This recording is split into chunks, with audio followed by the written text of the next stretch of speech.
Buenas tardes, ¿cómo andan? Ya estamos en la bajadita de la semana con clima primaveral en Montevideo y así está reapareciendo la edición central de MBD Noticias en la pantalla de TV Ciudad. ¿Cómo te va, Natalia? Muy bien, Martín, con clima primaveral en algunas horas, en otras vuelve el invierno, ¿no? Bueno. Estamos en ese momento del año en el que hay varias estaciones en un día. Contraste de temperaturas mínimas y máximas, Exacto. amplitud térmica, dicen las y los meteorólogos. A pesar de, todos los estados del tiempo pasan con muchísima información en estos días. Sí, son días muy movidos. Por ejemplo, tema importante, les contamos que la justicia le otorgó el beneficio de la libertad anticipada a Alejandro Astesiano, el ex jefe de la custodia presidencial, quien de todos modos por el momento sigue preso en Florida, donde estuvo recluido durante los últimos casi 2 años, debido, en este caso, a que la fiscal Daniela Rebelo tiene un plazo de 6 días para apelar la decisión de la jueza de cuarto turno del departamento, Noelia Gutiérrez, y todavía no ha tomado la decisión. A fines de julio, la defensa de Astesiano solicitó el beneficio de la libertad anticipada, dado que su cliente estaba cerca de cumplir 2/3 de su pena. En la resolución, la jueza Gutiérrez señaló que el informe técnico destaca que el penado tiene buena conducta, carece de sanciones disciplinarias, realiza actividades para redimir su pena y ha tenido buen relacionamiento con sus pares y con funcionarios penitenciarios. Además de este tema, vamos por otros. Repasamos los titulares. Madres y familiares de uruguayos detenidos desaparecidos recibió a la fórmula Frente Amplista y tras el encuentro el candidato Yamandú Orsi dijo que si es presidente intentará agilizar la búsqueda de la verdad. Este viernes hay paro de maestros y maestras en Montevideo debido a una agresión múltiple en una escuela. La madre de un alumno golpeó a una maestra, a un auxiliar de servicio y a la directora del centro educativo. Además, este viernes habrá paro docente en los liceos capitalinos por reiterados hechos de violencia. El Sindicato de Trabajadores Penitenciarios presentó un recurso de habeas corpus sobre el módulo 4 de la cárcel de Santiago Vázquez, ex Comcar. Piden que en un plazo de 250 días se atienda el hacinamiento que asciende al 120%. Cerca de 10 personas fueron estafadas por la empresa Grupo Larrarte en un esquema de inversión vinculado al ganado. El profesional que representa a las personas denunciantes señaló que la maniobra de estafa supera el $1.000.000. La fórmula del Partido Nacional, Álvaro Delgado y Valeria Ripoll, presentó el tercer paquete de propuestas de cara al programa de gobierno. En este caso, las medidas están orientadas a la discapacidad. La Administración Nacional de Educación Pública presentó su nuevo portal de inscripción digital para los y las estudiantes que ingresen a centros educativos públicos de educación básica integrada en 2025. El Instituto Nacional de Cooperativismo junto con CUDECOP presentaron a la ciudad de Colonia como la capital nacional del cooperativismo 2024. El Congreso de España aprobó una propuesta del opositor Partido Popular con la que se insta al gobierno de Pedro Sánchez a reconocer a Edmundo González Urrutia como el legítimo ganador de las elecciones presidenciales del 28 de julio en Venezuela y, por lo tanto, como presidente electo ilegítimo del país caribeño. El presidente ruso Vladimir Putin afirmó este jueves que si Occidente toma la decisión de permitir que Ucrania ataque lo profundo de su territorio con armas de largo alcance, significaría que los países de la OTAN están en guerra con Rusia. Nos pueden ver en vivo a través de tvciudad.uy en todos sus dispositivos, también por YouTube, y nos pueden escuchar por la radio de la Universidad de la República, uniradio.edu.uy o 107.7 FM. Salimos del estudio, Martín. En este caso porque los candidatos presidenciales tienen una agenda muy nutrida por estos días y anda cerca de ellos Diego Martini, que ya nos dirá dónde y por qué. ¿Cómo te va, Diego? Martín, Natalia, buenas tardes para todas y todos. Así es, Centro de Exposiciones de Arlatu, donde en unos minutos, en una actividad de Endeavor, una actividad anual que invita justamente a distintos políticos, este año se da la particularidad, año electoral, y tienen la presencia de los 4 principales candidatos. Hablamos de Yamandú Orsi, hablamos de Álvaro Delgado, hablamos de Andrés Ojeda y de Guido Manín Ríos, que van a estar presentes en este evento, que también contará con la presencia del presidente de la República, Luis Lacalle Pou, y de uno de los ministros. Vamos a ver de quién tendremos la palabra. Se rigen las nuevas normas vinculadas al financiamiento de los partidos políticos y las campañas electorales. Es tema del móvil de Martín Duarte. ¿Cómo te va, Martín?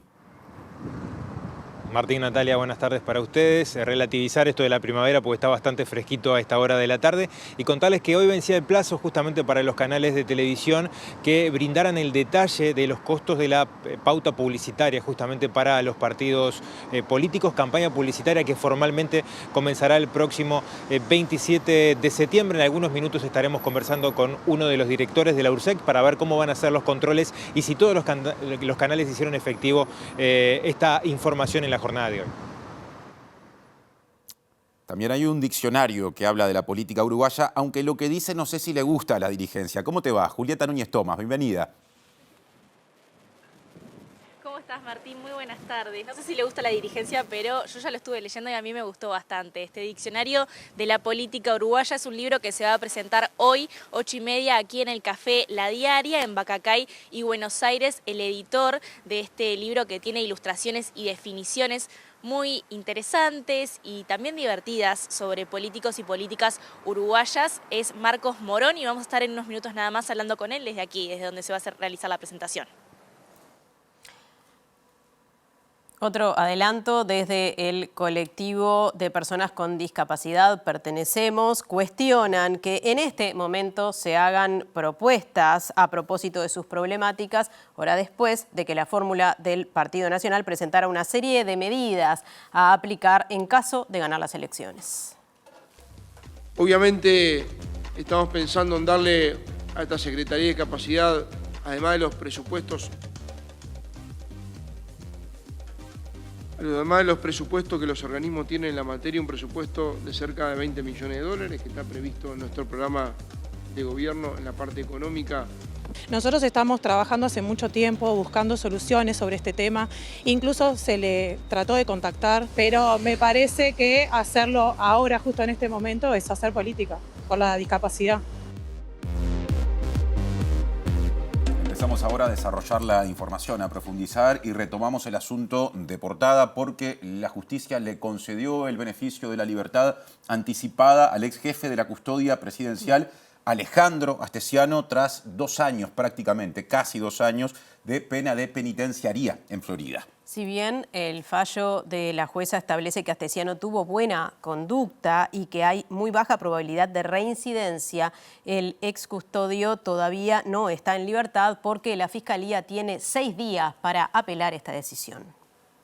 El pedido había sido realizado por la defensa de Astesiano, encabezada por Ignacio Durán, hace algunas semanas. El ex custodio está preso desde el 26 de septiembre de 2022 en la cárcel de Florida, con un breve paso por Punta de Rieles, y tiene condena desde febrero de 2023 tras llegar a un acuerdo abreviado con la fiscal Gabriela Fossati por asociación para delinquir, tráfico de influencias, revelación de secretos y conjunción del interés público y privado. La jueza Noelia Gutiérrez, en el decreto presentado, definió dar positivamente la libertad anticipada a Astesiano por entender que tiene buena conducta, carece de sanciones disciplinarias y porque realiza actividades para redimir su pena. Además, ha tenido buen relacionamiento con sus pares, con funcionarios penitenciarios. También agrega que existen pocas probabilidades de que el penado vuelva a delinquir una vez retome a la comunidad, al haberse indicado un riesgo bajo de reincidencia que contempla el estudio de daño severo hacia terceros como hacia sí mismo. El ofensor se da cuenta de que su conducta es un problema e identifica elementos de riesgo que han influido en su comportamiento infractor. También señala que Astesiano no muestra patrón consistente en el uso de agresión en su estilo de vida, no tiene historia de violencia en el logro de sus objetivos, no presenta fuga ni causas pendientes, cuenta con apoyo familiar, no se observan factores de riesgo, se observan hábitos laborales sostenidos en el tiempo, siempre se muestra colaborativo con el personal penitenciario, no registra ningún tipo de sanción, mantiene una adecuada relación con figuras de autoridad, dando cuenta de aceptación y cooperación. El fallo puede ser apelado por la fiscal Daniela Revelo y por este motivo Astesiano deberá permanecer 6 días más preso hasta que el fallo quede definitivo.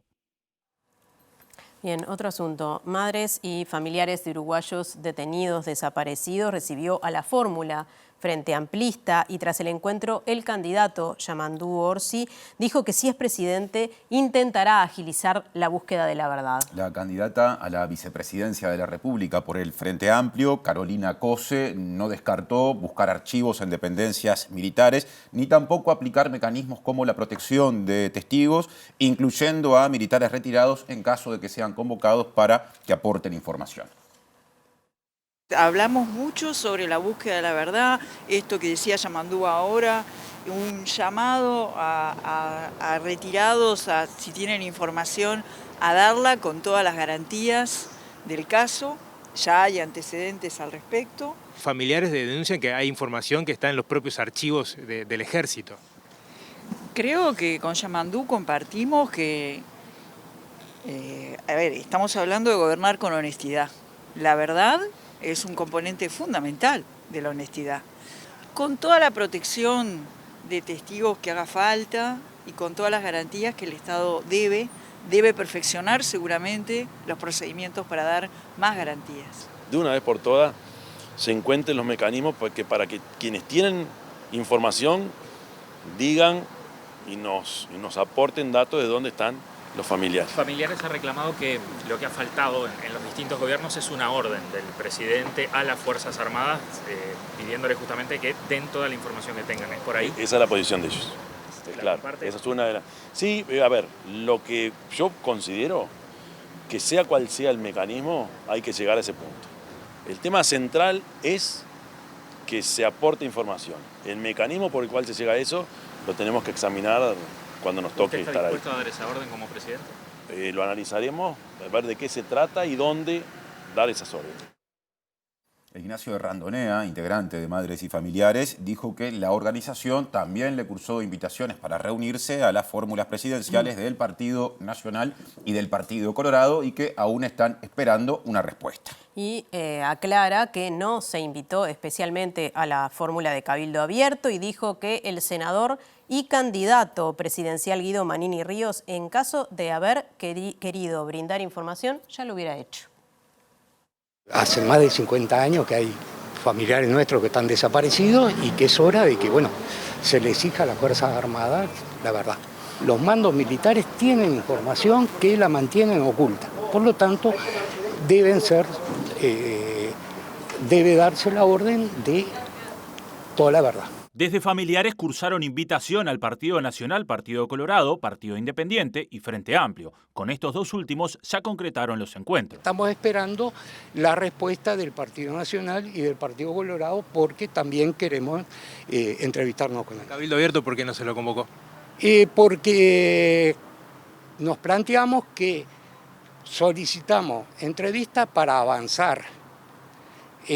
Cabildo Abierto, el líder de Cabildo Abierto, el señor Manini Ríos, fue comandante en jefe del ejército. Si hubiera tenido algo de voluntad de buscar la información sobre nuestros familiares, ya la tendríamos la información.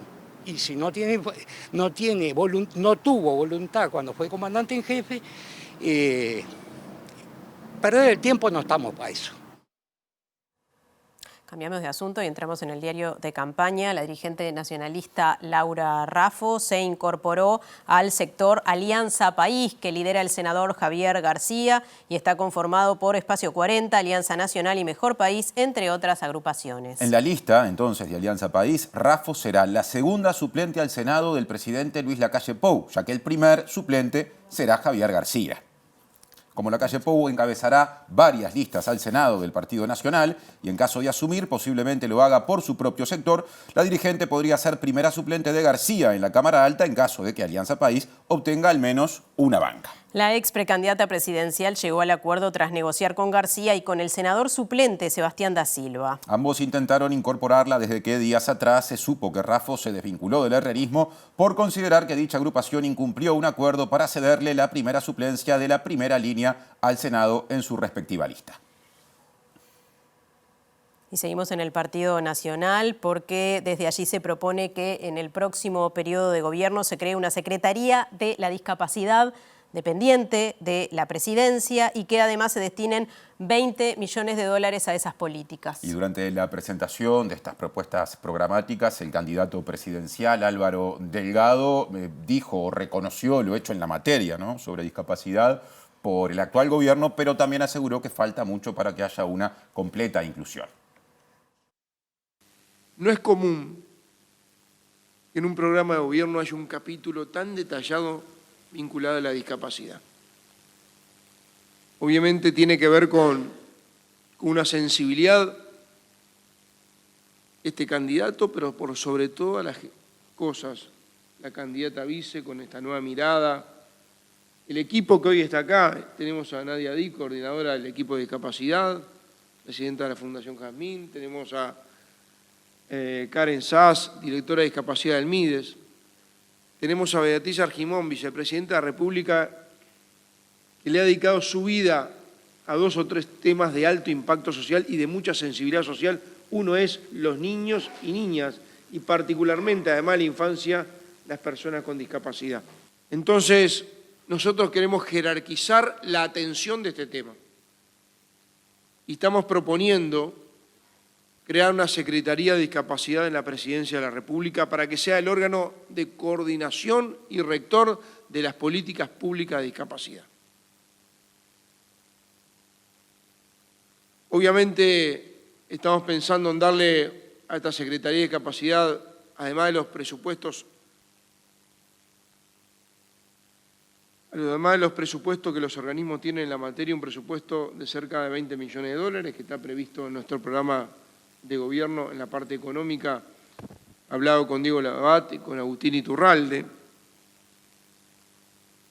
porque necesitamos incluir además, que es el desafío más importante, a todos, y subrayo la palabra todos, los niños con discapacidad.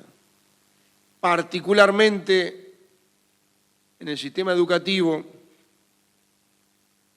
a partir de la transición de un modelo que está perimido en el mundo, que son las escuelas especiales. Y la candidata nacionalista a la vicepresidencia, Valeria Ripoll, dijo que las propuestas programáticas del Partido Nacional sobre discapacidad apuntan a que los esfuerzos en la materia no sean únicamente los de las personas, los esfuerzos personales. Y en ese contexto habló de su experiencia como madre de un hijo con trastorno del espectro autista.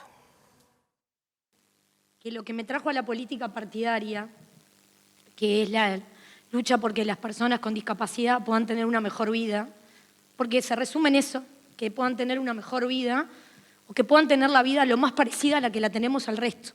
Es simplemente eso por lo que nosotros peleamos o luchamos como familias. Y que hoy nuestro programa contenga muchas de esas respuestas, muchas de esas cosas por las que venimos peleando hace tanto tiempo. Es imposible que no me genere obviamente alegría, pero también mucha emoción, porque hemos dejado la vida en esto. En ese sentido, adelantó una serie de medidas que presentó su equipo de trabajo, entre ellas. Todas las personas con discapacidad van a estar en la educación todos los días. ¿Y qué significa esto? Porque capaz que la gente que nos escucha dice, ya hoy se puede estar en la educación todos los días, o eso debería de suceder. Bueno, muchos niños, adolescentes y adultos con discapacidad no pueden estar dentro de la educación. Hoy no forman parte del sistema educativo. Hoy no pueden estudiar. O los dejan ir 1 hora por día, o 3 días a la semana, o buscan todas las formas posibles de que dejen de ir, porque no los dejan participar en los actos escolares, no los dejan ir a los festejos de los cumpleaños. Y eso hoy pasa todavía.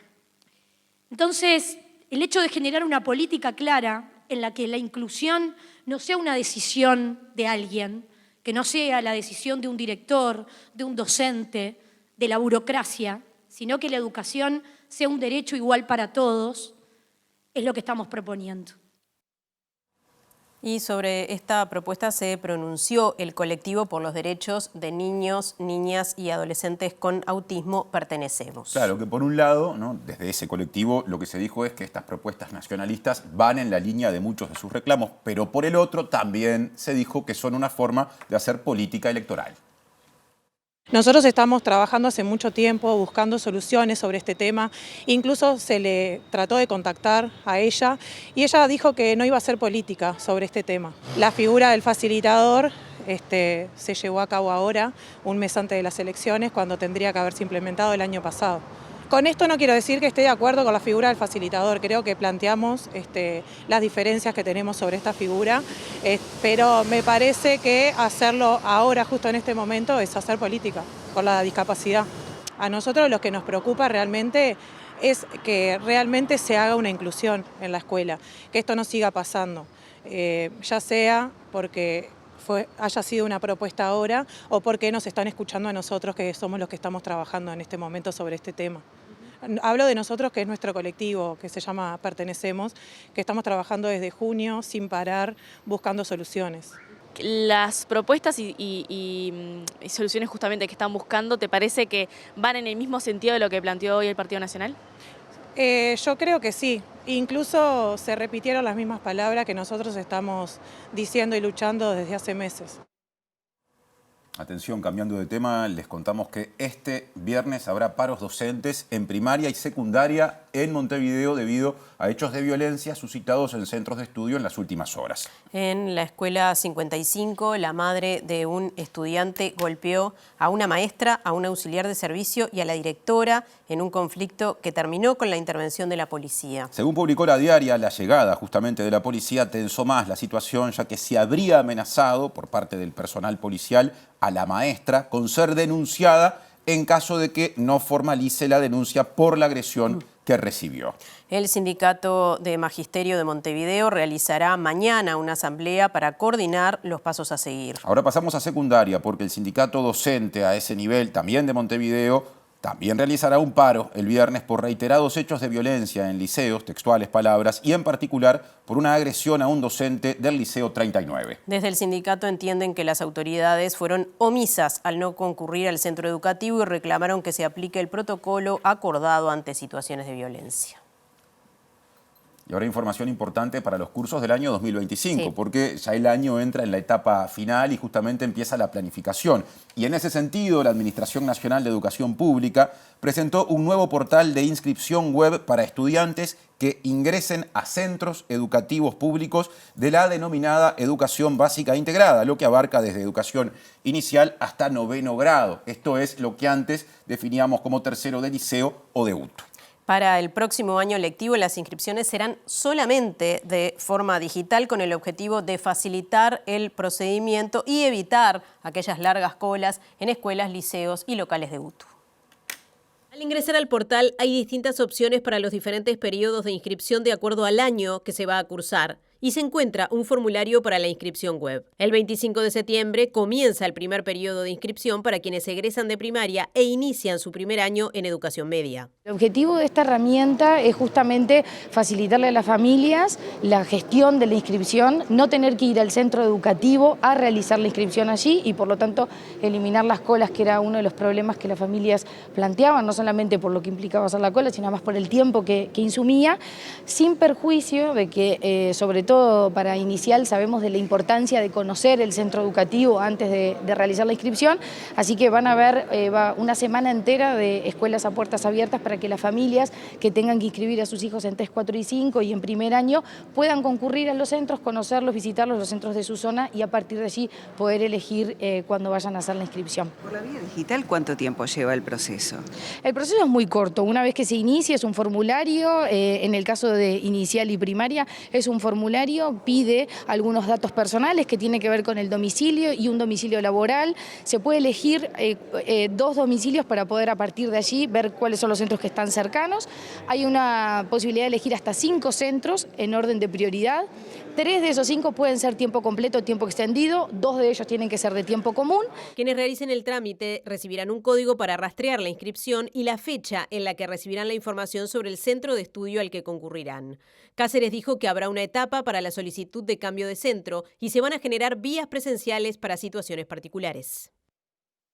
Presenta Antel. Renova tu plan de fibra con un 50% de descuento por 3 meses y muchos más beneficios. Bien, hablamos de publicidad electoral. ¿Qué sabemos de precios y condiciones? ¿Qué novedades hay, Martín Duarte? Bueno, gracias Natalia. Lo que sabemos es que hasta el día de hoy tenían fecha los canales de televisión para brindar juntamente a la URSEC la información de los precios por franja horaria justamente que se le va a cobrar a partir de ahora a los partidos políticos. A partir del 27 de septiembre está previsto que comience formalmente la campaña y que los partidos puedan hacer pautas publicitarias. Estamos con Pablo Siris, director de la URSEC por el Frente Amplio, para que nos cuente un poco en qué consiste y si bueno, todos los canales entregaron la información en la jornada de hoy. Pablo, gracias por acompañarnos. Es un placer, como siempre, estar aquí en TV Ciudad. Efectivamente, hoy vencía el plazo para que los canales de los distintos servicios de comunicación audiovisual, tanto canales de señal abierta como televisión para abonados, dieran la información en relación a las tarifas que cobrarán en esta campaña electoral a los partidos políticos por la realización de sus campañas electorales. La notificación a los canales se realizó recién en el día de ayer, de forma tal que no han respondido todos, sí han respondido por ejemplo, los canales de aquí de Montevideo, así como las señales de cable de aquí de Montevideo. ¿Por qué se dio con tan poco tiempo? Bueno, hubo algunas dificultades en ese sentido. Lamentablemente hubiera sido deseable que hubiera más tiempo para entregar esta información, pero se dio de esta manera. Esa información, más allá de los valores que brinda, justamente una de las cosas que cambian a partir de la ley de financiación de los partidos políticos es esto, conocer que todos los partidos van a tener la misma igualdad de precios a nivel de franja horaria. Así debería ser, de acuerdo a lo que establece la norma y de acuerdo a la información que se le está solicitando a los medios de comunicación, las condiciones de contratación deben ser iguales para todos los partidos políticos. Y asimismo, posteriormente a la campaña electoral, se debe realizar una declaración jurada por parte de los medios, así como de los partidos políticos, en relación a cuántos fueron los minutos contratados, a qué tarifas, en qué condiciones de venta, por ejemplo, de paquetes por cantidad o financiamiento, las tasas de interés que se le cobró a los partidos políticos por este financiamiento en caso de que lo hubiera, etc. Se supone que a partir de la aprobación de la ley, las condiciones deberían ser similares para todos los partidos. Bueno, la URSEC y la Corte Electoral están trabajando en conjunto a la hora del monitoreo también de que los partidos cumplan justamente la reglamentación. Se estableció una polémica a partir de algunas publicidades que salieron previo a las elecciones internas, por lo menos previo de ese mes de plazo. ¿Cómo se van a efectivizar esos controles a partir de ahora? Decíamos el 27 de septiembre oficialmente los partidos políticos pueden empezar a hacer publicidad abierta a través de los medios tradicionales.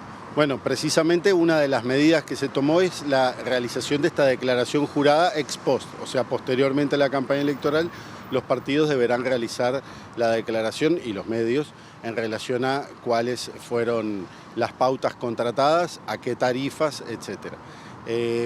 Puede haber, ojalá que no tengamos, que no haya infracciones a la norma. En caso de haberlas, allí tanto la URSEC como la Corte Electoral tienen establecidos por ley mecanismos de sanción, tarifas. La ley establece para la Corte Electoral una serie de montos de sanción que son importantes y que irán a un fondo de financiamiento de la democracia. Todas sanciones económicas. Económicas en el caso de la Corte Electoral, en el caso de la URSEC, el régimen de sanciones está establecido por la ley 17.296 y su decreto reglamentario que establece unas franjas de sanciones que van desde la observación y el apercibimiento, que no son pecuniarias, hasta, en el caso más extremo, la revocación de la licencia, pero por supuesto que esperamos que no haya que llegar a ninguna de esas situaciones.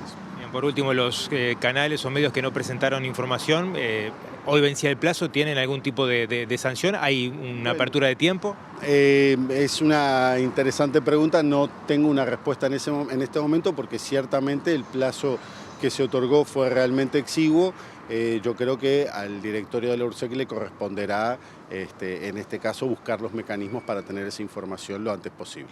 Pablo, muchas gracias por estos minutos. El director de la URSEC, Pablo Orsitis, haciendo referencia a estos cambios que establece la ley de financiación de los partidos políticos y que exige justamente que se conozcan a los canales de televisión el tipo de pauta, la franja horaria donde van a pautar los partidos políticos. Presentó Antel. Renová tu plan de fibra con un 50% de descuento por 3 meses y muchos más beneficios.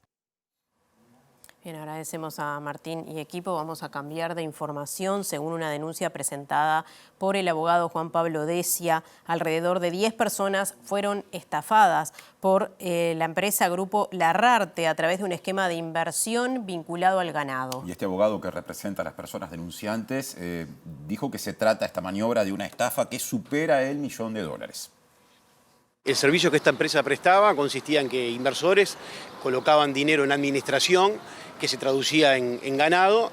En principio la plata que ellos ponían se traducía en determinadas cabezas de ganado, se les asignaba un DICOSE. Ese DICOSE obviamente era el titular del ganado, que equivalente al dinero invertido, y al cabo de 2 años, que era el plazo contractual que se manejaba, se devolvía la inversión con un interés.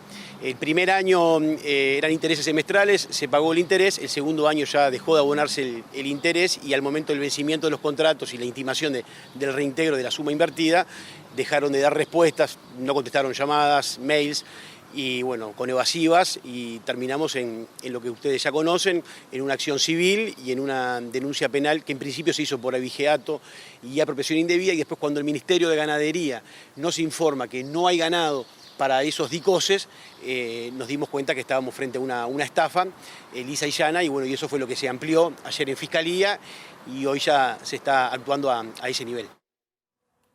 Columna de la Usina de Percepción Ciudadana. A propósito, ¿qué dice el panel de la Usina? No ya de la campaña electoral, no todo es campaña, sino de otros temas. Hoy, Acoso Callejero ya desarrolla los resultados de lo que se preguntó Alejandra González en su habitual espacio. ¿Cómo te va, Ale? ¿Cómo estás? ¿Todo bien, Tincho? Todo bien. Sí, hoy vamos a hablar de acoso callejero. Es una investigación que realizamos para L'Oréal, la empresa L'Oréal.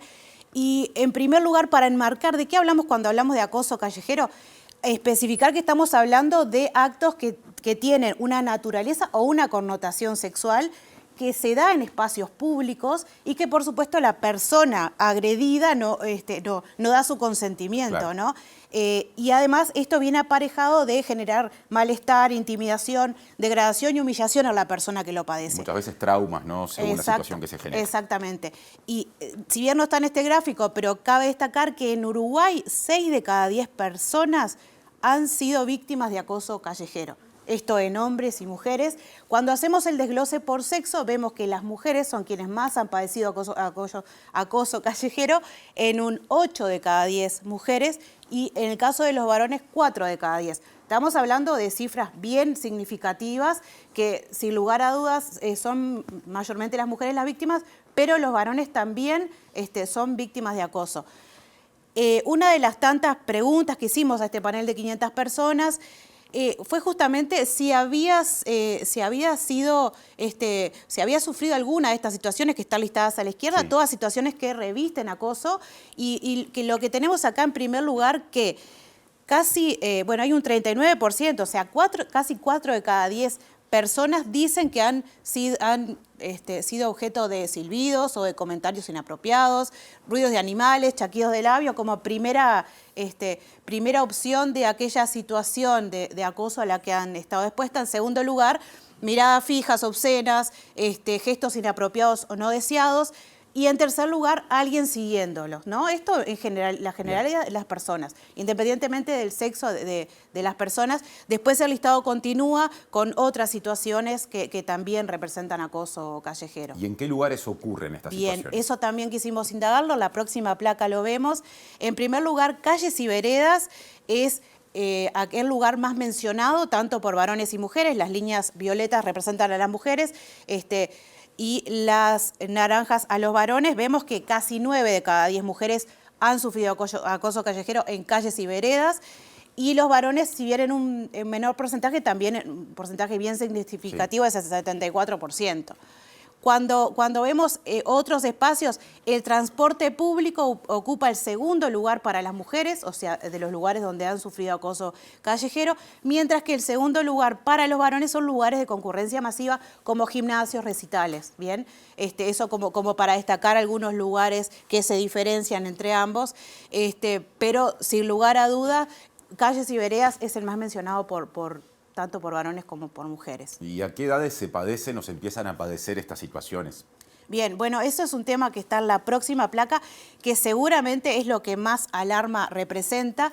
Estamos hablando de que la edad a la que las personas se enfrentaron por primera vez a una situación de acoso callejero, en niñas, en un 19%, con menos de 12 años. Bien, en el caso de los varones, quienes manifestaron haber vivido situaciones de acoso, la primera experiencia en un 8% también fue cuando eran menores de 12 años. Bien, después en el gráfico siguen otros tramos etarios, entre 12 y 17, vemos también que es muy significativo el porcentaje. Ese que concentra los máximos porcentajes, exacto, tanto en hombres como en mujeres. 48% en mujeres lo sufren por primera vez entre 12 y 17 años, y 35% en hombres en la misma franja etaria. Exactamente. Estamos hablando de la primera vez, no quiere decir que después no haya continuado, pero mayormente como la gran alarma de aquí, en primer lugar son las cifras de acoso en poblaciones tan jóvenes, menores de 12 años y menores de edad.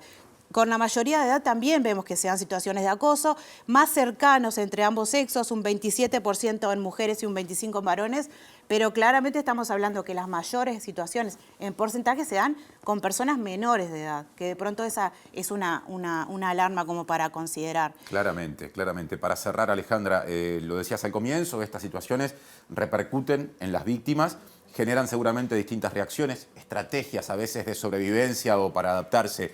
¿Qué estrategias destacás? Bien, la próxima placa muestra eso. La investigación refleja que en un primer lugar las mujeres como estrategia para evitar o resguardarse y no padecer situaciones de acoso, evitan lugares oscuros, alejados o aislados o con poca gente. Este porcentaje también es alto en varones. Vemos que las mujeres, más de 6 de cada 10, toman esta estrategia para estar más seguros y los varones en un 39%. En un segundo lugar, las mujeres optan por ir en grupos, ir acompañando, esto de evitar estar solas. Y después, cruzar la calle, usar rutas alternativas, es otra de las opciones más mencionadas, sobre todo por mujeres, como alternativa para sentirse más seguras. Interesante, Alejandra. Muchas gracias por este aporte y hasta la semana que viene. Hasta la semana que viene. Sigue Natalia haciendo MBD Noticias en TV Ciudad. Sí, les contamos que el Senado aprobó el proyecto de ley que habilita a otorgar una partida de dinero destinada a productos de higiene menstrual a través de la tarjeta Uruguay Social. También se votó incorporar a niñas, niños y mellizos y gemelos en las asignaciones familiares específicas para embarazos múltiples. Ambos proyectos de ley fueron presentados por la diputada colorada María Eugenia Rosselló. El proyecto de ley que establece la canasta higiénica menstrual, aprobado ayer por el Senado, fue presentado por la diputada colorada María Eugenia Rosselló en 2020 y plantea una partida monetaria mensual a cargo del Ministerio de Desarrollo Social para personas menstruantes cuyos hogares sean beneficiarios de la tarjeta Uruguay Social. El texto determina que el Poder Ejecutivo fijará el monto de la prestación, garantizando que sea suficiente para cubrir las necesidades menstruales de las beneficiarias. El mismo día, el Senado dio sanción final a otro proyecto impulsado por la diputada en marzo de este año, que modifica la Ley 17.474, que establece una prestación más elevada que el régimen general de asignaciones familiares para los casos de embarazos y nacimientos de 3 o más hijos. La nueva norma también incluye a mellizos y gemelos en esta prestación, por lo que para estos casos la partida también será más elevada. En otro orden, recientemente entró en vigencia la ley que extiende las licencias paternales de 10 a 20 días corridos para trabajadores privados y públicos, iniciativa que también fue impulsada por Rosselló. Ahora el contacto con Julieta Núñez Tomás, que está en el Café de la Diaria, donde se está presentando el Diccionario de la Política Uruguaya. Julieta. ¿Cómo estás, Nati? Buenas tardes, que no te había saludado. Así es, ahora estamos adentro del café, no afuera, por suerte. Acá está mucho más lindo, mucho más calentito. Y va a ser 8:30 esta presentación. Estoy acá con el editor, como les había adelantado ya, Marcos Morón, que nos va a contar un poquito sobre este libro, Diccionario de la Política Uruguaya. Ya estuvimos adelantando algunas cosas, que tiene ingenio, que tiene un poco de humor. ¿Qué es lo que presenta este libro? ¿Por qué hacerlo en este momento? ¿Cuál fue la motivación? En realidad la motivación, este es un libro que es una parte de una recopilación de algo que nosotros publicamos en la diaria, en la diaria el fin de semana, publicamos este diccionario durante, a razón de una letra por semana, así que ya teníamos casi todo de hecho, entonces dije, ya que tenemos todo esto, vamos a hacer un libro. Igual después, revisando y eso, nos dimos cuenta que necesitaba mucha más trabajo, y, en fin, así que lo elaboramos bastante. Pero la sacamos básicamente por eso y porque ahora, porque estamos en época preelectoral. ¿Qué características tiene el humor sobre política? En general, mirá, el humor sobre política yo creo que no tiene que dejar de ser humor, o sea, tiene que ser una chotada, básicamente, estupidez y todo eso, pero al tratarse de política uno espera un poco más de inteligencia, ¿no? Por lo menos, no sé si inteligencia, pero capacidad de observación, por lo menos. Y sobre todo mucha acidez, ¿no? Con la política sí me parece que uno tiene que sacar ahí los limones y ser muy ácido. No sos el único que participa, ¿no? Estás como compilador o como editor de esto. ¿Quiénes participaron en este proceso? Bueno, esto lo hicimos con mis colaboradores de la página El Sábado de la Diaria, Nacho Pardo, Gabriel Lagos y Andrés Prieto. Y contame qué es lo que va a poder ver la gente acá adentro, porque decimos así, diccionario de la política uruguaya, nos podemos imaginar cualquier cosa. Sí, no, yo en realidad no tengo idea qué es lo que va a ver la gente acá adentro, porque no preparamos mucho, la verdad, porque ¿para qué, no? Si después sale cualquier cosa. Sí vamos a tener a Daniel Chaschetti, a Patricia González y a un amigo de ustedes, el Moncho Licio, que ese sí no tenemos idea de qué va a ser, porque de los otros dos nos imaginaba, pero de Moncho, no sé. ¿Puedes mostrarme algo de este libro? Sí, cómo no, acá lo tenemos.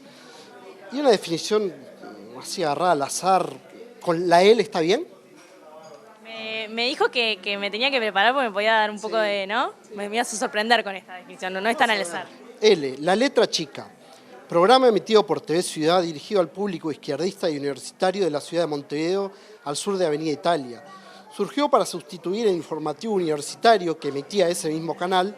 Sus conductores han ido variando, salvo el filósofo argentino en cuyo apellido predominan las consonantes que están al final del alfabeto y que puede opinar de absolutamente todos los temas. Bueno, seguro me hiciste reír. La elegí al azar, perdón. Bueno, esto es un poquito de lo que podemos ver. También hay muchísimas definiciones que tienen que ver con políticos y políticas, con personas que son parte de la arena electoral y con todo eso que rodea, bueno, la magia que tienen estas elecciones de alguna manera, y van a poder verlas justamente en este libro, Diccionario de la Política Uruguaya, que se presenta hoy. ¿Cómo puede acceder la gente al libro? Se puede comprar en la página web de la editorial, Tajante. Busquen en Google Tajante, por la dirección ya nadie lo dice, y si no, bueno, están muchas librerías. Gracias, Marcos. Bueno, compañeros, los dejo acá con un poquito de humor electoral para que sigan con otros temas electorales quizás también, pero sin tanto humor. Muchas gracias, Julieta y equipo, y éxito a ese diccionario que fuimos siguiendo durante muchos meses en la contratapa de los sábados de la diaria. Claro, sí, o sea, muchísimo humor. No voy a pronunciar el apellido del filósofo argentino. Z nomás. Z te digo, ¿no? Me parece que va por ahí, efectivamente. Bueno, ahora cambiaremos de tema. Sí, ¿no? cambiamos la agenda de la realidad, aunque la otra también tiene elementos. Pero vamos a contarles que el Sindicato del Personal Penitenciario presentó un recurso de habeas corpus para mejorar las condiciones de reclusión en la cárcel de Santiago Vázquez por considerar varias cosas. En primer lugar, que hay hacinamiento, falta de personal y malas condiciones edilicias, entre otros problemas. Germán Gutiérrez, integrante del sindicato, dijo que desde 2020 a la fecha hubo 140 muertes en las cárceles, de las cuales 70 fueron en el ex-Comcar. La semana pasada hubo un incidente intercarcelario entre presos donde hubieron 5 personas quemadas vivas, que ahora se encuentran internadas en distintos centros hospitalarios, que retornaron a los hechos de diciembre del año pasado, donde hubieron 6 muertos por un incidente de las mismas características. En base a esto, en base a la situación de colapso que ha llegado todo el sistema penitenciario como consecuencia de la pésima política de seguridad de este gobierno, es que interpusimos en el mismo día esta acción de habeas corpus para corregir toda la situación de violación de los derechos humanos que ocurren en la cárcel del Concar. El Concar ha absorbido alrededor del 40% de los nuevos presos y desde el año 2020 han habido 140 muertes en todo el sistema penitenciario, donde 70 han habido solo en el Concar.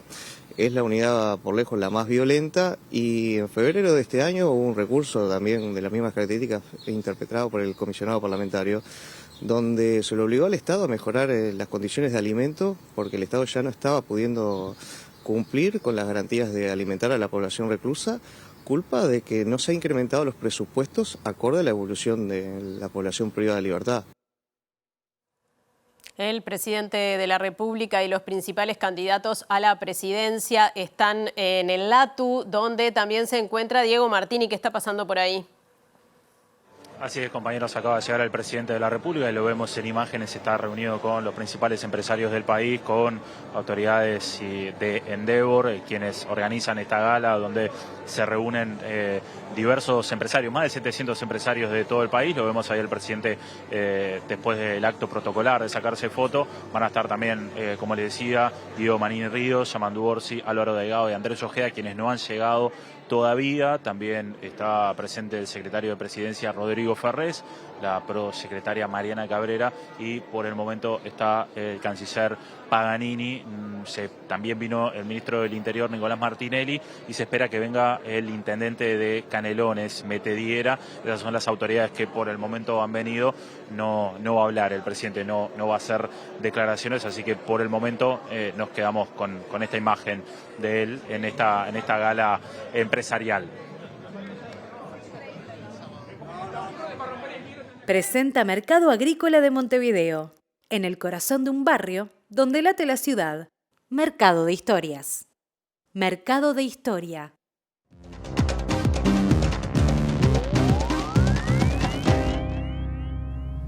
Comenzamos el panorama internacional por España, porque el Congreso de ese país aprobó una propuesta del opositor Partido Popular que insta al gobierno a reconocer a Edmundo González Urrutia como el legítimo ganador de las elecciones venezolanas. Y como consecuencia de ello, a considerarlo presidente electo y, como decía Natalia, legítimo. Para que se rompan de inmediato. El presidente de la Asamblea Nacional de Venezuela, Jorge Rodríguez, pidió en las últimas horas aprobar una resolución urgente para que su gobierno rompa de inmediato todas las relaciones con España e incluso cancelar los vuelos entre ambos países, luego de que el Congreso español reconociera, aunque de manera no vinculante, a Edmundo González Urrutia como presidente electo en las pasadas elecciones. Ante las amenazas de Rodríguez, este jueves distintas personas vinculadas a la dirigencia política española reaccionaron, entre ellas el ministro de Economía, Comercio y Empresa, Carlos Cuerpo, quien hizo un llamado a la calma y subrayó que su gobierno siempre protege los intereses de sus empresas en el extranjero, que es necesario operar en un entorno diplomático y geopolítico y que por ahora no ha habido ningún cambio al respecto. Por su parte, Borja Semper, portavoz del Partido Popular Español, aseguró que las recientes declaraciones del gobierno de Maduro son los estertores de un régimen que agoniza, mientras que Enrique Santiago, diputado de Sumar, de izquierda, dijo que es necesario hacer todo lo posible para que las relaciones de hermandad entre ambos países se mantengan por encima del sabotaje político de la derecha. El presidente del gobierno, Pedro Sánchez, se reunió hoy con Edmundo González Urrutia, quien le expresó al mandatario su interés de trabajar por la recuperación de la democracia y el respeto a los derechos humanos en su país, al tiempo que Sánchez aseguró que España sigue trabajando en favor de la democracia, el diálogo y los derechos fundamentales del pueblo hermano de Venezuela.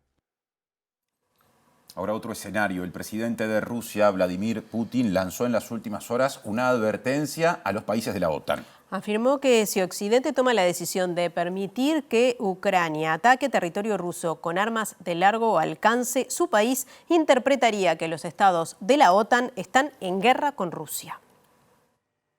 Según el mandatario ruso, el ejército ucraniano es incapaz de realizar ataques con modernos sistemas de precisión de largo alcance de fabricación occidental por sí solo. Y los ataques son posibles únicamente mediante el uso de datos de inteligencia de los satélites de la OTAN, de los que Kiev no dispone, y aseguró que estos sistemas de misiles solo pueden ser pilotados por personal militar de la OTAN. Vladimir Putin afirmó este jueves en declaraciones a la prensa que si se tomara la decisión de permitir que Ucrania ataque lo profundo del territorio ruso internacionalmente reconocido con armas de largo alcance, significaría que los países de la OTAN están en guerra con Rusia y que en ese caso su país tomará la decisión adecuada en función de las amenazas que se planteen. Asimismo, el jefe de Estado señaló que se intentan sustituir los conceptos, ya que Ucrania ya está realizando ataques dentro de Rusia con vehículos aéreos no tripulados y otros medios, pero agregando que Kiev no puede hacerlo con armas de largo alcance. Mientras tanto, el medio de prensa británico The Times citó fuentes cercanas al asunto que sostienen que Washington podría permitir a Kiev que utilice misiles británicos y franceses de largo alcance para atacar en profundidad a Rusia, pero no misiles estadounidenses, con la esperanza de evitar una mayor escalada del conflicto. Volvemos para irnos prácticamente, pero antes hay tiempo para repasar el pronóstico de Inumet, que viene, me parece, Natalia, con buenas noticias en general, ¿no? Sí, buenas noticias. Para empezar, no hay lluvia y además hay bastante sol por unos cuantos días. Mañana, viernes 13 de septiembre, un día similar al de hoy. Alguna neblina en la mañana, una mínima de 4 grados. Sí va a estar frío en la mañana y en la noche y 17 la máxima. Es parecido el panorama para pasado mañana, ya fin de semana, sábado 14 de septiembre, en Montevideo y el área metropolitana. Según Inumet, no tendremos lluvias, igual que lo que se prevé para mañana. Se esperan neblinas por momentos. La mínima prevista para ese día, más alta que la del viernes, 7 grados. Y la máxima un poquito más baja, será de 15 grados para el sábado. Bien, bueno, ahora sí nos estamos yendo. Los invitamos como todos los días a quedarse en la pantalla de TV Ciudad porque ya llega el lado B. Mañana bien temprano, a las 8 de la mañana, estará al aire la primera edición de MBD Noticias en la pantalla de TV Ciudad. A las 13 horas la segunda edición y a las 18:55 estaremos con Natalia para cerrar la semana. Muy bien, hasta entonces, que pasen bien. Que pasen bien.